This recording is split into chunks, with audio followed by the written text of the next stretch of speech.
जैसा कि आप जानते हैं टोटल 118 एलिमेंट हैं और उसके बाद उनसे बनने वाले जो यौगिक है यानी जो कंपाउंड है वो भी है।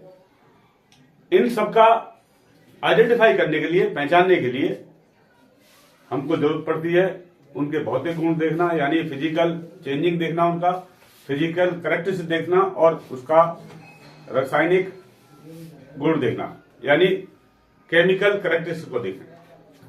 इसके लिए जब आप देखेंगे बड़ी क्लास में जाएंगे आप, इसके बाद जब 11th या 12th में जाएंगे तो आप देखेंगे कि किसी भी एलिमेंट्स को, किसी भी सब्सटेंस को पहचानने के लिए दो तरह की कार्रवाई करनी पड़ती है, यानी दो तरह की एक्शंस होते हैं।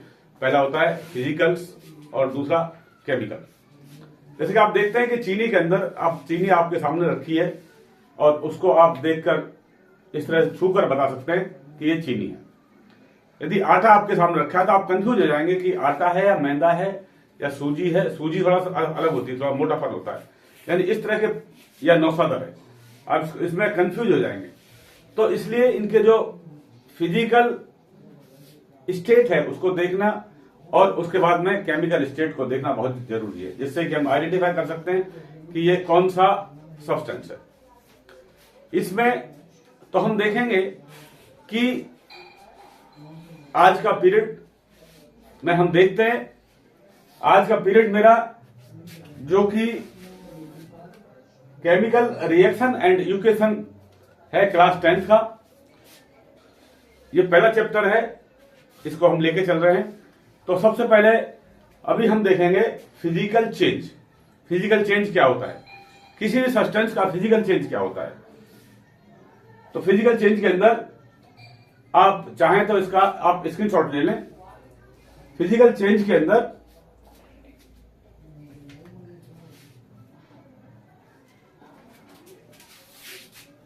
दो सब changes in substance in which the physical state, shape, physical properties, electric conductivity, density, etc. of the substance changed।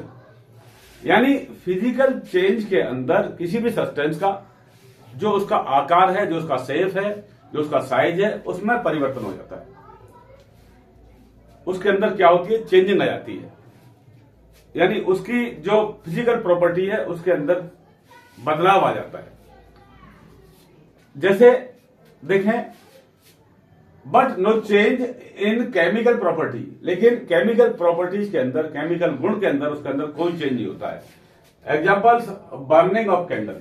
यदि आप मोमबत्ती को जलाएं, मोमबत्ती को जलाने के अंदर आप देखेंगे जो मोम जल रहा है, जलने के बाद में नीचे गिरता है, नीचे गिरता है वो मोम ही है।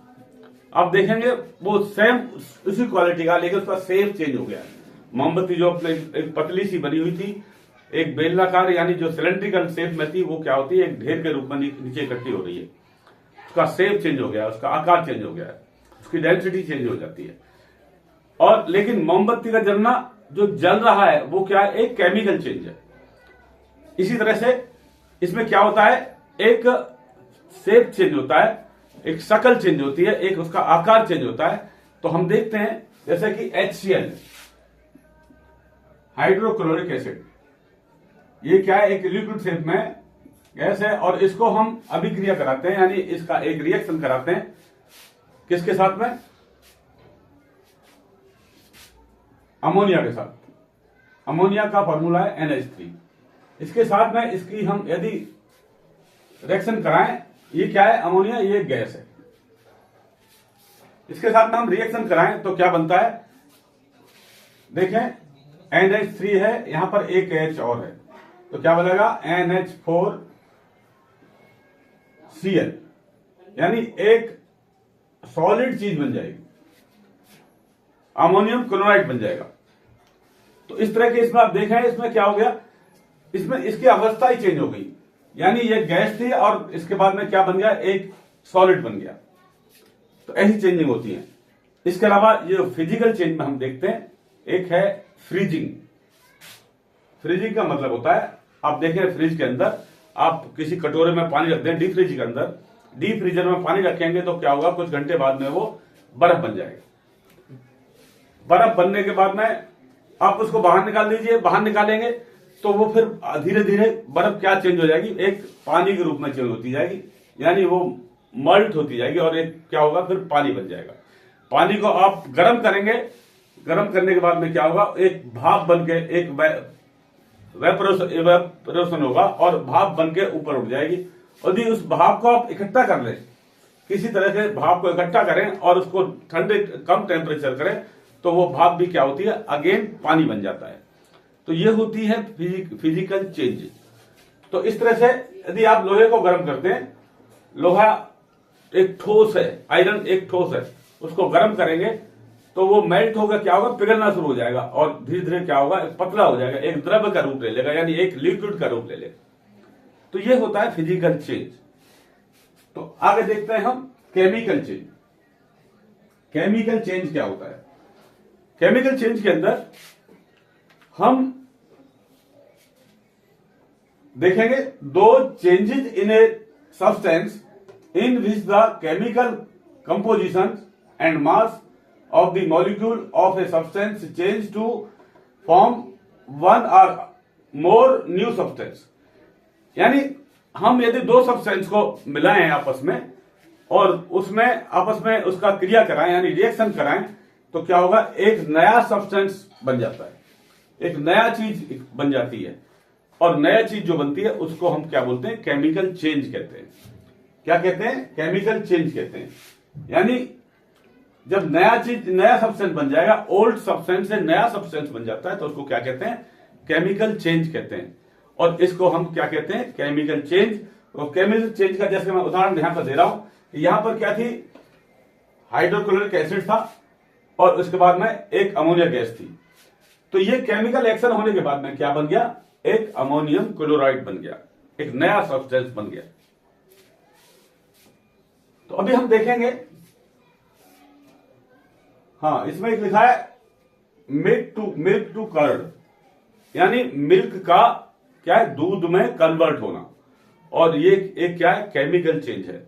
इसके अंदर ये किस वजह से होता है, एक बैक्टीरिया होता है दूध के अंदर, हम उसमें जब जामुन डालते हैं, यानी कोई नींबू निचोड़ते हैं या कोई करते हैं, खट्टा पानी डालते हैं आप, तो उसमें एक बैक्टीरिया पैदा हो जाता है, उसको बोलते हैं लैक्टोबासिलस। तो ये लैक्टोबासिलस ये क्या होता है, उसको दूध को कन्वर्ट कर देता है किसके अंदर, दही के अंदर। तो ये क्या होता है, केमिकल चेंजेस होता है। तो केमिकल चेंजेस के उदाहरण हम बाद में देखेंगे, पहले हम देखते हैं केमिकल रिएक्शन। केमिकल रिएक्शन क्या होता है? When a chemical change occur in a substance, that change is called chemical reaction. जब कहीं पर केमिकल चेंज हो रहा है तो उसको दर्शाने के लिए क्या करते हैं, हम केमिकल रिएक्शन कहते हैं। यानी कोई कहीं पर केमिकल चेंज हो रहा है तो उसको दर्शाएं, तो उसको क्या कहते हैं, हम केमिकल रिएक्शन कहते हैं। In this process the chemical properties of the substance become different from the original substance. इसके अंदर जो ओरिजिनल सब्सटेंस है, जो पहले सब्सटेंस था, उससे इसकी प्रॉपर्टी क्या होती है, डिफरेंट हो जाती है, यानी अलग हो जाती है, डिफरेंस हो जाता है। ये प्रॉपर्टी पहले वाली जो सब्सटेंस है उससे अलग हो जाती है, जैसा कि आप इस उदाहरण में देख रहे हैं। तो इसी तरह से हम देखेंगे, एक उदाहरण यहां पर दिया हुआ है, example 1, zinc oxide plus sulphuric acid. Zinc oxide की यदि हम सल्फ्यूरिक एसिड के साथ में क्रिया कराएं तो क्या होगा, यहां पर लिख देता हूं मैं, zinc oxide plus sulphuric acid का फॉर्मूला होता है H2SO4।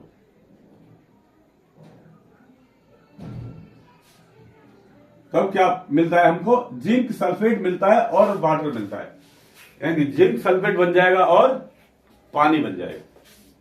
तो देखेंगे क्या बनेगा, ये Zn किसके साथ चला जाएगा, SO4 के साथ में, ZnSO4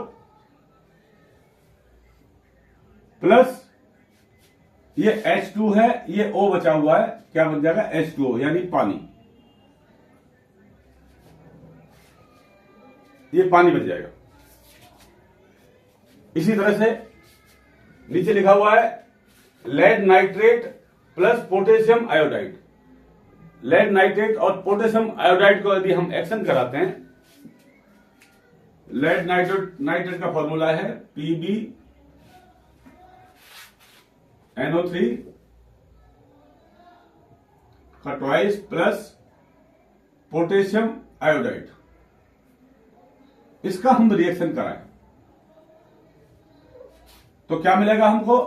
लेड आयोडाइड मिलेगा और पोटेशियम नाइट्रेट मिलेगा। यानी क्या मिलेगा? PbI2 प्लस, इसको B छोटा कर लेते हैं, पोटेशियम नाइट्रेट KNO3। समीकरण जो इक्वेशन है इसका बैलेंसिंग हम बाद में देखेंगे, समीकरण का यानी जो बैलेंस करना है उसको आगे देखेंगे चल के।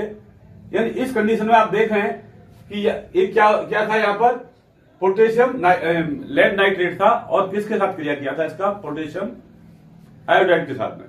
और इसको हमने जैसे ही हम इसके साथ में इसका रिएक्शन कराते हैं तो हमको अलग ही डिफरेंट तरह के सब्सटेंस मिलते हैं।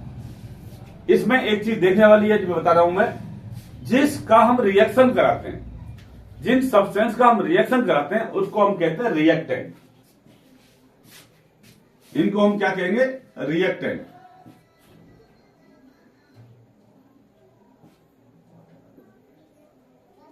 यानी जिसका रिएक्शन कराते हैं उनको बोलते हैं रिएक्टेंट। रिएक्टेंट का रिएक्शन कराने के बाद में जो हमें मिलता है, जो प्रोडक्ट्स मिलता है, उसको हम क्या कहते हैं? प्रोडक्ट। यानी लेफ्ट वाले की साइड में क्या होगा? रिएक्टेंट होगा और राइट साइड में क्या होगा? प्रोडक्ट होगा। तो ये है टोटल जो प्रोडक्ट हमको मिला है, इसको क्या कहेंगे? प्रोडक्ट्स।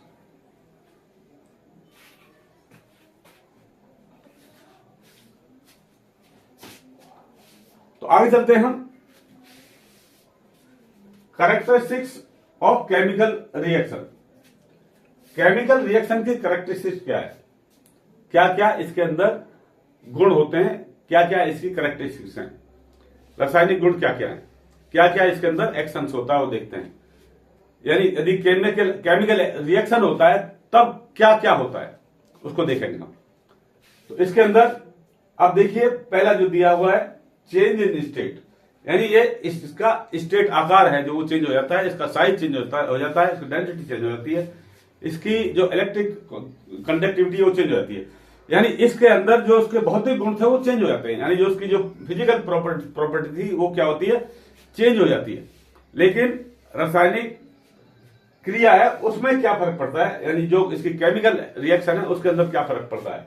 तो मैं इसमें देख चुके हैं आप, केमिकल रिएक्शन में इसमें स्टेट चेंज हो चुकी है। यहां पर HCl था यानी एक हाइड्रोक्लोरिक एसिड था और ये NH3 थी यानी गैस थी। तो यहां क्या मिल गया आपको? एक सॉलिड मिला NH4Cl यानी अमोनियम क्लोराइड। नेक्स्ट है चेंज इन कलर।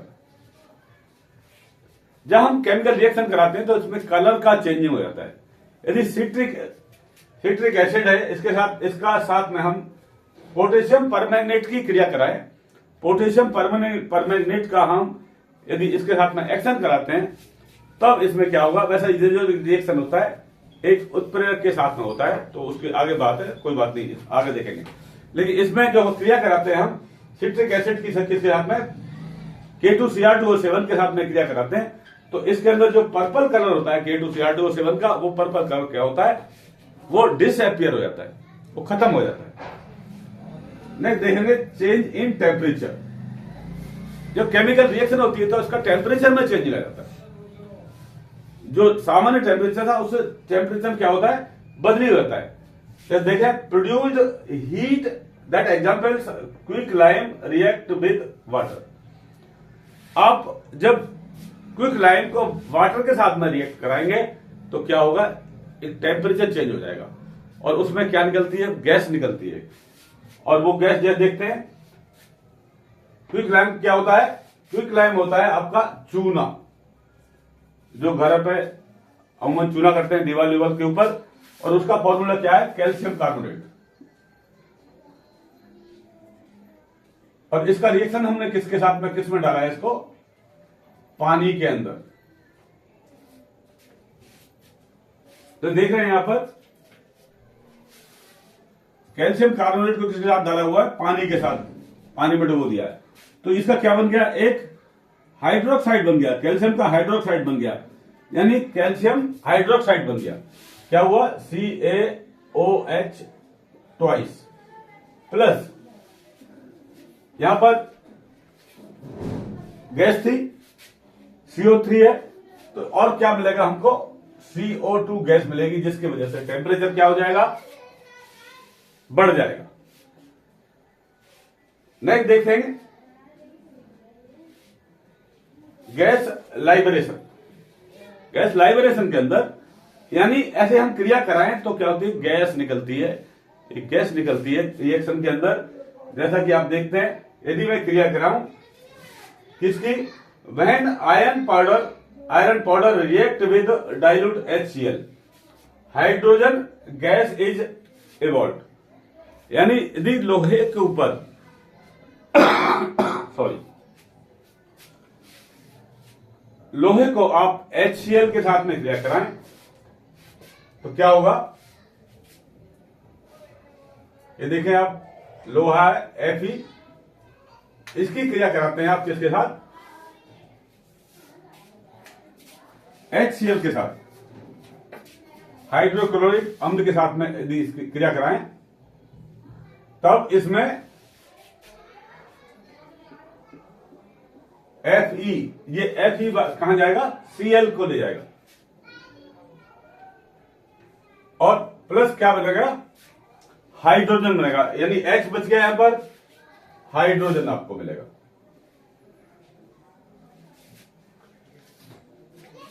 जैसा बता रहा हूं मैं, जो इसका इक्वेशन का बैलेंसिंग है, इससे आगे चलेगा, उसमें बैलेंसिंग दिखाएंगे कैसे करते हैं। इसी तरह से यदि हम AgBr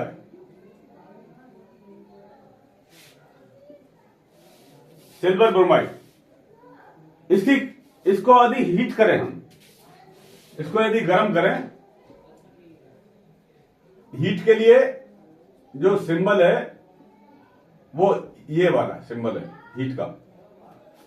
इसको यदि गर्म करेंगे तो सिल्वर अलग हो जाएगा और ब्रोमाइड अलग हो जाएगा।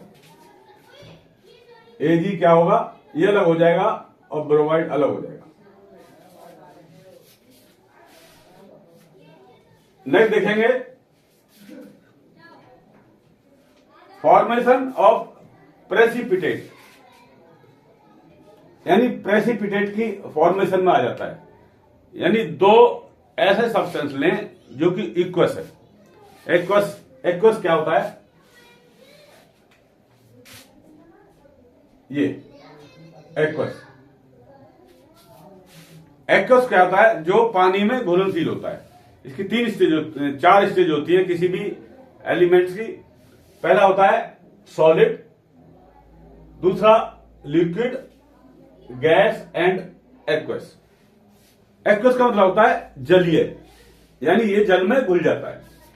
तो इस तरह से यदि हम ऐसे एलिमेंट्स लें जो जल में घुल जाए, दो ऐसे सब्सटेंस लेते हैं जो कि पानी में घुल जाते हैं, उनका हम रिएक्शन कराते हैं, तब क्या होता है उसको देखेंगे इसके अंदर। यानी एक ऐसा सब्सटेंस बन जाएगा जो कि डिसॉल्विंग होगा, एक ठोस का रूप ले लेता है। ऐसा देखिए आप, जैसे कि ये लेड नाइट्रेट है, एक्वस है, और इसका हम रिएक्शन करा रहे हैं। ये लेड नाइट्रेट है, एक्वस है, इसको हमने किसके साथ रिएक्शन कराया? NaCl के साथ में, सोडियम क्लोराइड के साथ। ये भी एक्वस है, तो क्या मिलेगा हमको? Lead chloride, PbCl, lead chloride मिला, जो कि एक ठोस का रूप है। और इसके बाद में सोडियम नाइट्रेट हमको मिलता है, ये रूप हमको मिलता है। तो इस तरह से यानी एक इसका स्टेट चेंज हो गया और हमको क्या मिला? एक ठोस सब्सटेंस मिला। आगे देखते हैं हम, इसमें एक चीज और है कि केमिकल चेंजेस यदि उसमें हो चुका है, केमिकल रिएक्शन हो चुकी है, कोई प्रोडक्ट है केमिकली चेंज हो गया उसमें, तो उसको फिजिकली चेंज हम नहीं कर सकते हैं। केमिकल चेंज होने के बाद में उसमें चेंजिंग लाया जाएगा।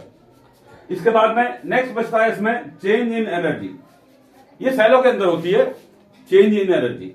जैसे कि आप देखते हैं वोल्टैक सेल होता है, लैग्रांजी सेल होता है। इसके अंदर जब हम क्रिया करते हैं यानी जिंक के साथ में उसमें सल्फ्यूरिक एसिड भर देते हैं और दूसरी प्लेट आयरन की या कॉपर की होती है, तो जो क्रिया होती है तो उसमें क्या होता है, इस बीच में से निकलकर इलेक्ट्रॉन्स कहा जाते हैं दूसरी प्लेट की तरफ, और इलेक्ट्रॉन्स का निकलना, इलेक्ट्रॉन का फ्लो होना क्या है, एक करंट होता है, यानी flow of electrons is called current, यानी इलेक्ट्रॉन का फ्लो होना ही करंट है।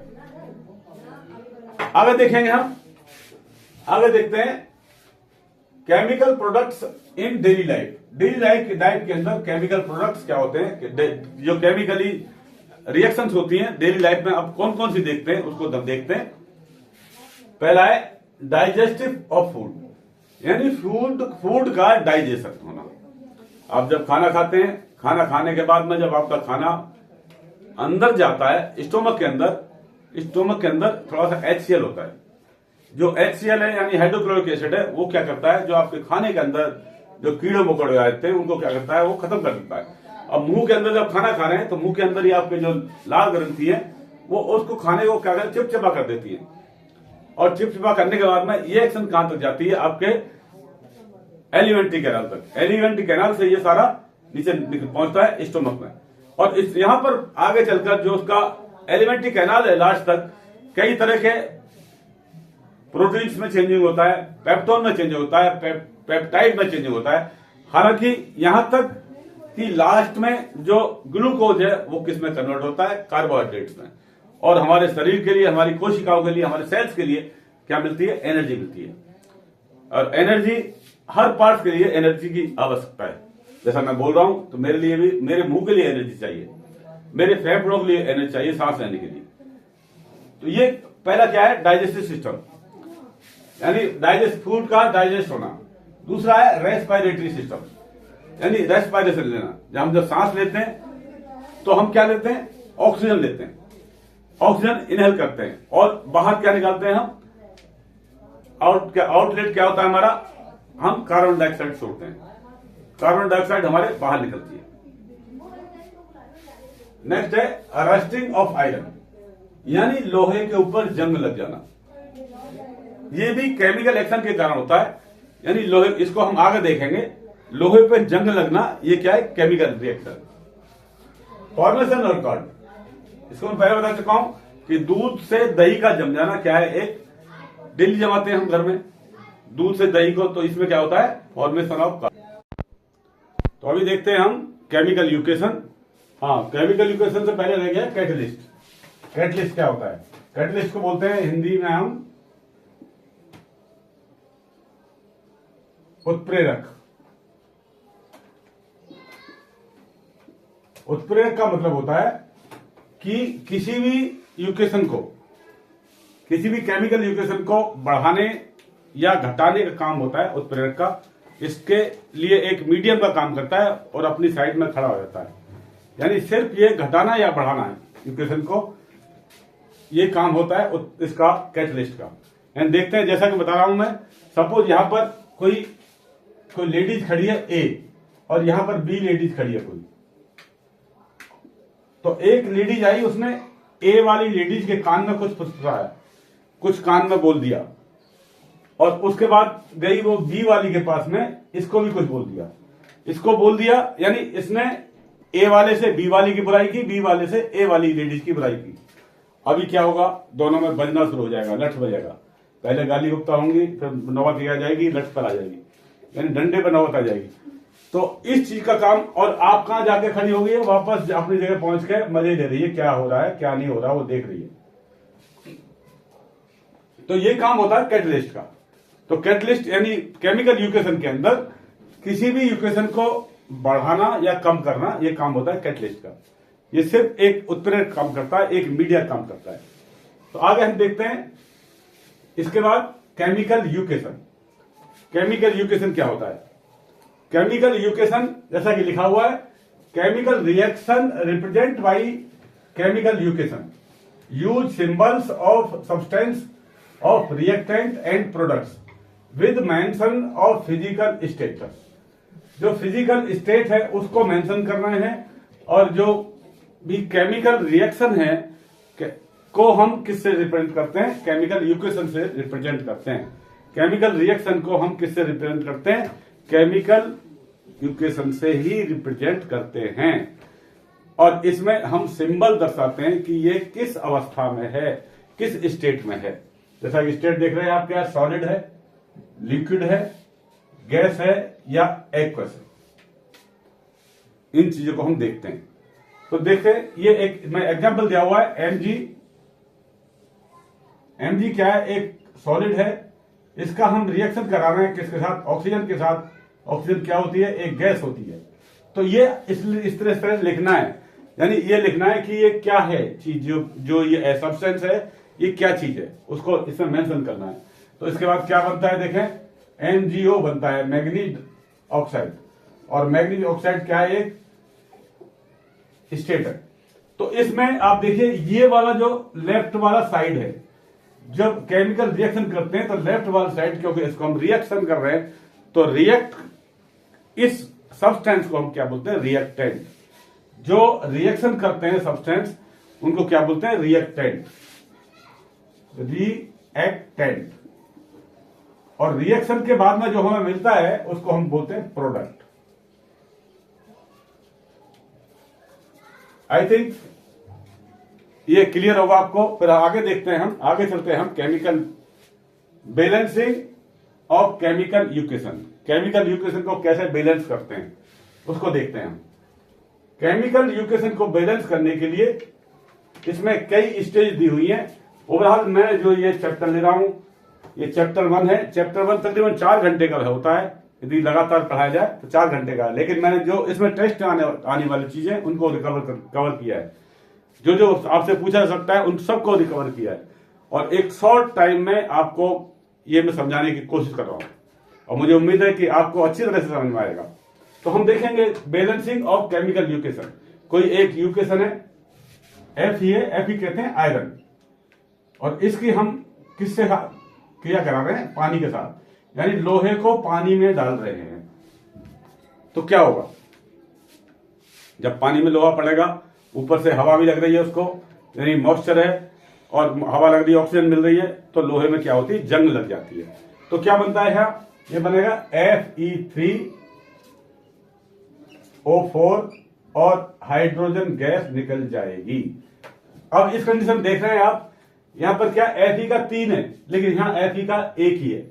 यहां पर H2 के 2 है, H2 के 2 है, ठीक है, मान लिया। लेकिन ऑक्सीजन का यहां पर क्या है? कुछ नहीं है, तो ऑक्सीजन का 1 है, और यहां पर ऑक्सीजन कितने? 4 हैं। तो इस इक्वेशन को हमें बैलेंस करना है, और बैलेंस कैसे करते हैं वो देखेंगे। पहले आप लीजिए, इसको ब्रैकेट में कर लीजिए। अगले स्टेप में Fe को हमने ब्रैकेट में कर लिया, उसके बाद में प्लस H2 को हमने फिर ब्रैकेट में कर लिया। आइए आगे, Fe को हम Fe3O4, ये सारा मिलाकर एक ही है, इसको हमने ब्रैकेट में कर लिया, और बचा आपका H2, इसको भी हमने ब्रैकेट में कर लिया। अभी इसका बैलेंसिंग देखते हैं हम। बैलेंसिंग के लिए देखिए आप, यहां पर Fe का 3 है, तो Fe का 3 यहां नहीं लगाएंगे हम, Fe का 3 यहां लगाएंगे। इसमें नंबर ऑफ जो एटम है, एटम को हम बराबर करते हैं। दोनों साइड के एटम्स को, उस सब्सटेंस के एटम को बराबर करते हैं। यानी जितने एटम्स यहां पर Fe के थे, उतने ही इस साइड में होने चाहिए। तो अभी देखते हैं, यहां पर हाइड्रोजन के 2 हैं, चलो 2 है यहां पर, लेकिन ऑक्सीजन में डिफरेंस है। यहां पर कितना? 4 है, यहां कितना है? 1 ही है। तो ऐसा करेंगे हम, यहां पर इसके 4 कर देते हैं। ऑक्सीजन के क्या कर देते हैं? यहां 4 कर देते हैं। ऑक्सीजन के इस तरह से यहां पर क्या हो गया? 4 हो गया, 4 into 1 हो गया, यानी ऑक्सीजन के 4 हो गए, लेकिन हाइड्रोजन कितने हो गए? यहां पर 8 हो गए। 4 2 जा 8, हाइड्रोजन के 8 हो गए, लेकिन यहां पर कितना हाइड्रोजन का? सिर्फ 2 ही है। तो यहां क्या करें आप? यहां 4 लगा दें। हाइड्रोजन कितने हो गए? यहां पर 8 ही हो गए। इक्वेशन क्या हुई? बराबर हो गई। अब इसको हम खोल देते हैं। खोलेंगे कैसे? देखो, 3Fe, काफी लंबी स्टेजेज हैं, तो इसके साथ में आप लगा दिए। Fe क्या होती है? एक सॉलिड होती है, प्लस 4H2O ये क्या होता है, एक लिक्विड होती है, पानी है, लिक्विड होगा। इसके बाद क्या आया आपका Fe3O4, ये क्या है, ये सॉलिड है। और अभी क्या बच गया आपका प्लस 4H2O, H2, ये क्या है, H2 एक गैस है। इस तरह से लिखते हैं। तो ये हो गई आपकी एक एग्जांपल। दूसरी एग्जांपल देखते हैं हम इसी तरह की। अभी हम दूसरी एग्जांपल के लिए क्या करते हैं, एक गैस है हाइड्रोजन, इसका रिएक्शन करते हैं किससे, क्लोरीन के साथ में। तो क्या बनेगा, यहां पर HCl बनेगा, हाइड्रोक्लोरिक एसिड, जिसको कहते हैं हाइड्रोक्लोरिक एसिड। H का हाइड्रो और Cl क्लोरिक एसिड, ये बनता है। तो इसको फिर इसी तरह से कीजिए आप, जैसा कि ऊपर किया था। बैलेंस नहीं हुआ है, यहां पर अगले स्टेप में इसको ले आइए बैलेंस में। H2 है और यहां क्या है, Cl2, और इधर क्या है, ये HCl। अब इसमें आप देखें, यहां पर हाइड्रोजन के दो हैं, यहां पर हाइड्रोजन का एक है, यहां पर क्लोरीन के दो हैं, यहां सिर्फ एक ही है। तो इसको आप कीजिए, यहां पर दो लगा दो, तो हाइड्रोजन दो हो गया, हाइड्रोजन दो हो गया, क्लोरीन का दो हो गया, क्लोरीन का दो हो गया। क्लियर है। अब इसकी स्टेटस लिख दो आप, H2 क्या है, ये गैस, Cl2 क्या है, ये गैस है, और ये क्या बन गया आपका 2HCl, क्या है, एक एसिड है, एक गैस है ये। तो ये प्रोडक्शन हो गया। अभी आगे देखते हैं हम एक्सरसाइज, नहीं अगला हम देखते हैं एग्जांपल, देखते हैं अगले एग्जांपल में।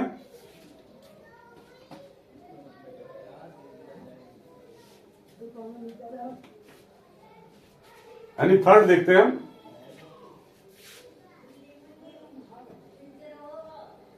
Mg प्लस O2, तो क्या बना, MgO। अभी इसमें आप देखें, ऑक्सीजन के दो है, यहां ऑक्सीजन का एक है, Mg का एक है, तो Mg का एक है। इसका मतलब बैलेंस नहीं है, इसको बैलेंस करना पड़ेगा। बैलेंस करने के लिए आप क्या करें, सेम इसी तरह से स्टेप में आए, लेकिन मैं डायरेक्ट यहां पर पहुंच जाता हूं। तो Mg का मैं यहां पर दो कर दूं, पहले दो कर देता हूं, और यहां पर इसका लिखता हूं स्टेट्स क्या है। तो Mg क्या है, एक सॉलिड है, और ऑक्सीजन क्या है आपका, प्लस ऑक्सीजन क्या है आपका, गैस है। यहां पर देखिए आप, O का दो है, तो O का दो है, तो आपका क्या मिलेगा, यहां पर दो Mg का हो गया, दो ऑक्सीजन का हो गया, तो 2MgO यहां लिख दो। क्लियर है, यहां 2Mg लिख दिया। ये ऑक्साइड है, यानी एक क्या बन गया, एक ठोस मिल गया। इस तरह से हम एक एग्जांपल और लेते हैं।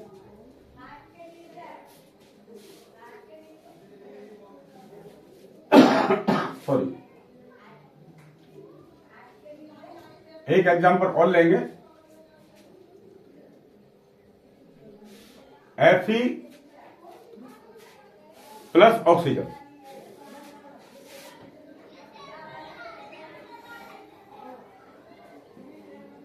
तो अभी बनता है हमारा जो इक्वेशन में कितना है, Fe2O3 बनता है, Fe2O3 बनता है। और इसके बाद हमको मिलती है, देखते हैं क्या मिलेगा, प्लस में क्या बचता है। तो आप देखिए, यहां Fe का कितना है, दो है, यहां एक है। ऑक्सीजन कितने, यहां पर दो है, यहां तीन है। इसका मतलब इतने से काम चल जाएगा हमारा, कुछ बच नहीं रहा है यहां पर, आगे प्लस में कुछ नहीं बचेगा। तो इसको ले आइए फिर नीचे, Fe को इसी तरह से ब्रैकेट में ले लो, प्लस ऑक्सीजन को ब्रैकेट में ले लें और Fe2O3 इसको ब्रैकेट में ले लो। तो देखिए अब आगे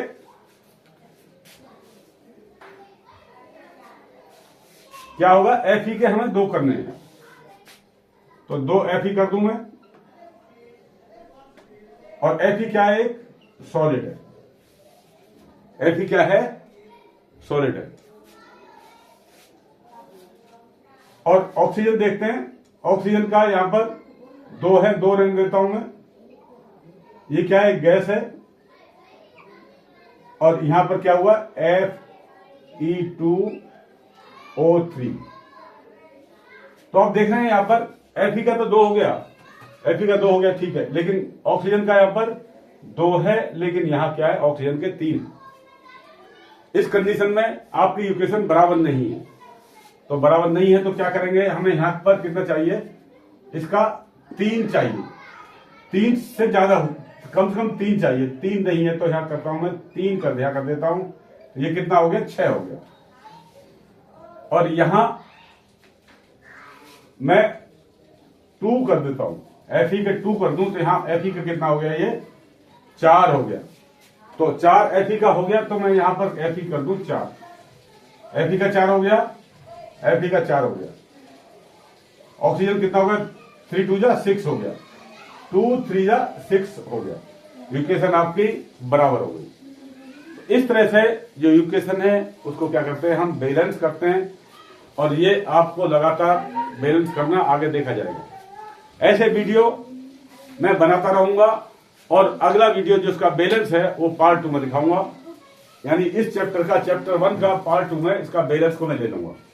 तो ऐसे ही वीडियो देखने के लिए मेरे चैनल को आप लाइक करें, सब्सक्राइब करें और आगे तक देखने के लिए चैनल को शेयर करें। धन्यवाद, जय हिंद।